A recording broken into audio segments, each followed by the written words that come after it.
ठेकेदार का क्या नाम है और कल क्या घटनाक्रम हुआ था? नाम नितिन लम्बा है। कल वो कोई बिल लेके आया था मेरे पास, बिल लेके पहली बार आया जी। तो बोले ये हमारे बिल कर दो, 3 साल से पेंडिंग है। मैंने कहा 3 साल से पेंडिंग, इतने क्यों पेंडिंग थे? मैंने देखा तो उस पर किसी जेई के भी साइन नहीं थे। तो बिल की प्रोसेस होता है, भी पहले एक्सचेंज साहब से हमारे होते हैं, फिर एसडीओ के पास आते हैं, फिर जेई के पास। जेई जाके साइट वेरीफाई करता है भी ये सामान लगा होता है, फिर एसडीओ के पास आते हैं। तो जेई की साइन नहीं थी जी। मैंने कहा भी जेई की साइन नहीं है, इतना में उकड़ गया, माँ बहन की गाली देने लग गया बस विदिन 1 मिनट। सिर्फ इतनी सी हाँ बस इतनी की बात हुई जी। 10 जन और भी थे, इधर माँ बहन की बदी गालियां निकालने लग गया जी। फिर साथ वाले बोले इसको छोड़ो गई। तो आपको फिजिकली भी टच करने की कोशिश? फिजिकल नहीं, हाथ ऐसे उठाया था जी। तो फिर बाहर चले, बोलो बाहर आता, बाहर आके दिखा तू। आपको इस तरह? हाँ ऐसे किया था, बाहर आके दिखा तू जी। तो ये बात हुई थी जी। तो उसके बाद में आपने अगला कदम क्या उठाया? मैंने फिर पुलिस को फोन किया, 15-20 मिनट बाद में पुलिस आई, तो वो मेरी एप्लीकेशन ले गए और उसको यहीं छोड़ के उसको अरेस्ट नहीं किया। फिर मैंने दोबारा एसएचओ साहब को फोन किया, वो तो बंदा तो यहीं फिर रहा है, आप उसको अरेस्ट कीजिए। और एसएचओ साहब बोले कोई बात नहीं, मैं भेजता हूँ। एक एसआई आया, साई सुभाष चंद्र नाम था, वो उसके साथ भी बहसबाजी करने लगे। वो ये मेरे से रिश्वत मांगता है, तो बोला आपके पास क्या प्रूफ है? तो मैं एफिडेविट देता हूँ। एफिडेविट तो आप ये दे दो, ये कुर्सी एसडीओ मेरी है, आपकी हो जाएगी कुर्सी, कोई प्रूफ तो चाहिए। क्या मेरे पास सब प्रूफ है जी।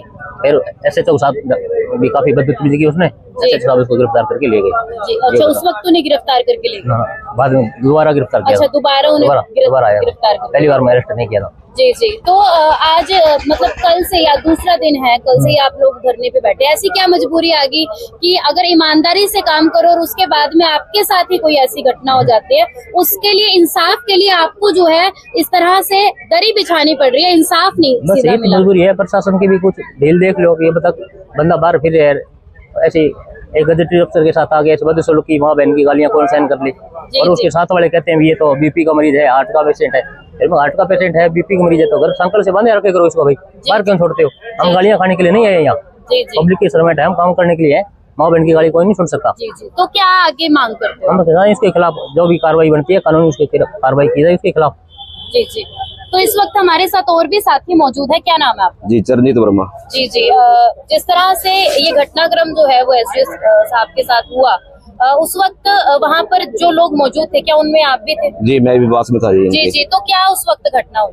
वो बिल का चक्कर था, जैसे साहब ने अभी बताया जी। तो साहब ने पहले उनके डॉक्यूमेंट चेक किए हैं कि इनके ऊपर कोई साइन या कोई अधूरापन तो नहीं है। तो इन्होंने यही बोला था कि आप साइन करवा लो, चाहे कोई भी दिक्कत वाली बात नहीं है, काम ही करना है हमने तो। लेकिन जो वेरिफिकेशन बनती है वो वेरिफिकेशन करवा लो, उसके बाद भी हम काम कर देंगे जी जी। उसके बाद में जो हुई है वो गालियां एक दूसरे से रोष हो गया जी। ये कहते हैं कि आप इस तरह क्यों बोल रहे हो कि मैं काम तो कर रहा हूँ, लेकिन जो कमी है वो तो पूरी करवानी पड़ेगी जी जी। उसके बाद में वो गाली गलौच वाला दौर शुरू हो गया जी, और हाथ तक उठाने की कोशिश की। साहब ने बोला कि आप जी मारना चाहते तो मार के देख लो जी जी। तो फिर इनको बोला कि तू बाहर आ, एक बार बाहर आके देखो तेरे को। तो मैं जी, मतलब इतना मामला जो इस वक्त गर्म हो गया। जी जी बिल्कुल जी जी। लेकिन अब जिस तरह से बताया जा रहा है कि एक बार उन्हें गिरफ्तार किया गया, लेकिन उसके बाद में जो है इंसाफ जिस तरह का चाह रहे हैं वैसा इंसाफ नहीं मिल पाया, क्या विडंबना है? नहीं, वो बेहद से तो गिरफ्तार तो नहीं कह सकते, उनको एक बार गिरफ्तार के ले गए क्योंकि वो ऑफिस के अंदर ही घूम रहा था यहीं पे। तो पुलिस द्वारा, जैसे साहब ने बताया, दोबारा पुलिस को बुलाया तो वो गाड़ी में बैठा के ले गई जी जी। उसके बाद में उनकी तरफ से नुमाइंदे आते रहे हैं, जो कल खुद ये कह के गए हैं माफी मांग के, उसका भतीजा था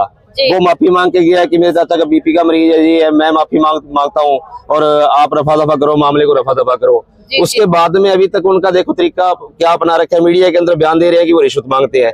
ये एसडीओ साहब यहाँ पर पब्लिक भी जानती है जी, चाहे भी खुद की बाहर से जाके पी के आते हैं। मतलब ऐसा है, क्या बंदा ये रिश्वत मांगेगा जी? जी जी।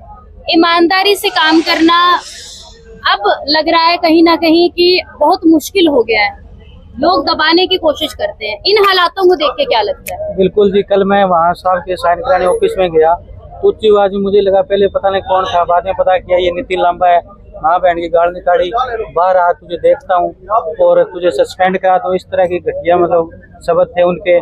तो हमें भी लगा एक उपमंडल का अधिकारी सबसे बड़ा होता है सब डिवीजन, तो उसके साथ ऐसा व्यवहार कराया। तो उनके नीचे काम करने वाली कोई सामाजिक सुरक्षा रही नहीं गई और ईमानदारी से अपना काम कर रहे हैं। तो हमने फिर यही सोचा भी ये हर एक कर्मचारी के मान सम्मान की लड़ाई है, तो हमने और उनकी ईमानदारी के हम कायल भी है। वो बताया कि चाह भी किसी एम्प्लॉय से नहीं पीते, खुद होटल में जाके यहाँ तक कि पीएन को नहीं कहते मेरे को चाह लेके आए, और उस पर ये ब्लेम लग रहे हैं। शुभ चिंता कल आए थे, कहते माफी मांगते हैं, लेकिन उनको देखिए मतलब कितना का एहसास अपनी गलती का। अभी तो उन्होंने ये बाइट दी है, अभी भी कह रहे 10,000 रुपए ले रहे थे। हमारे एसडीओ साहब खुद मंदिर में बढ़ने को चाह रहा है, अगर बेईमान होना तो मंदिर का शब्द नहीं ले सकता और ये बनने को तैयार। और उस मान सम्मान के समर्थन में उनको बचाने की, हर एक कर्मचारी की C क्लास और D क्लास के हर एक एम्प्लॉय के मान सम्मान को बचाने के लिए हम शानदार संघर्ष मोर्चा, जिसके अंदर चारों सब डिवीजनों के साथी तैयार है, सर्कल से भी साथी हैं, जरूरत पड़ी हम उनको और लेके आएंगे। कड़ी से कड़ी कार्रवाई की हम मांग करते हैं। जी जी। अगर कोई ईमानदारी से भी काम कर रहा है तो उससे पहले तो दबाया जाता है, और उसके बाद में हालात ये आ गए हैं कि इंसाफ अगर उसे लेना है तो दरी बिछानी पड़ेगी। ये देश में क्या हालात चल रहे हैं? देश के हालात के बारे में तो मैं कुछ नहीं कहूंगा, वो तो दिखाई दे रहा है, मीडिया के माध्यम से सभी को पता चल रहा है। मैं अपने विभाग की बारे में बात करूंगा। ठेकेदार आज के समय में बहुत ज्यादा हावी हो चुके हैं। ठेकेदार के हिसाब से सिस्टम चलाने, ठेकेदार अपने हिसाब से सिस्टम चलाने की कोशिश करते हैं। जी। फील्ड में होना तो ये चाहिए कि जो भी काम हो रहा है उसकी अच्छी तरह से वेरिफिकेशन होनी चाहिए। ये काम हो जाए और उसके बाद में कोई घटना हो जाए तो कर्मचारी की जिंदगी पे भी सवाल आता है। जी। जिंदगी से खेल रहा है वो ठेकेदार। किसी भी कर्मचारी के साथ कोई भी घटना हो सकती है। अगर यही इसी चीज पे लगा लेते, अगर एसडीओ साहब उस चीज को वेरीफाई ना करते और उसके बिल पास हो जाते तो कहीं ना कहीं अगर वो काम वहां पे अधूरा है तो किसी कर्मचारी की जिंदगी से भी का भी नुकसान हो सकता है। तो हम तो यही चाहते हैं कि इस मामले में कड़ी से कड़ी सजा होनी चाहिए और आगे आने वाले समय में ठेकेदार जो भी है उसको सबक मिलना चाहिए कि भी कर्मचारी जो होता है वो जनता का नुमाइंदा होता है जी। उसका मान सम्मान कैसे किया जाता है, उसको इस चीज का सबक मिलना चाहिए। उच्च अधिकारियों का क्या कहना है इसमें? उच्च अधिकारियों का कल जैसा कि एसडीओ साहब के पास फोन पे बात हुई थी एससी साहब की, उन्होंने इस मामले को इस तरह से मरोड़ दिया।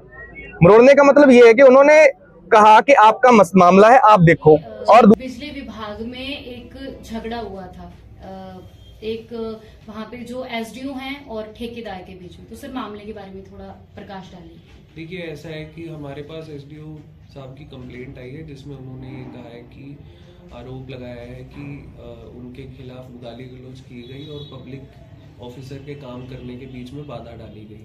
उस कंप्लेंट के तहत हम अपना मुकदमा दर्ज कर रहे हैं और आगे इन्वेस्टिगेट करेंगे। सर क्या नाम है ठेकेदार का? देखिए, ये सब हम अभी बिफोर रजिस्ट्रेशन ऑफ एफआईआर और बिफोर इन्वेस्टिगेशन डाइवर्ज नहीं कर सकते। एक बार पुलिस अपनी कार्रवाई करेगी, उसी के बाद हम बता सकते हैं। Thank you.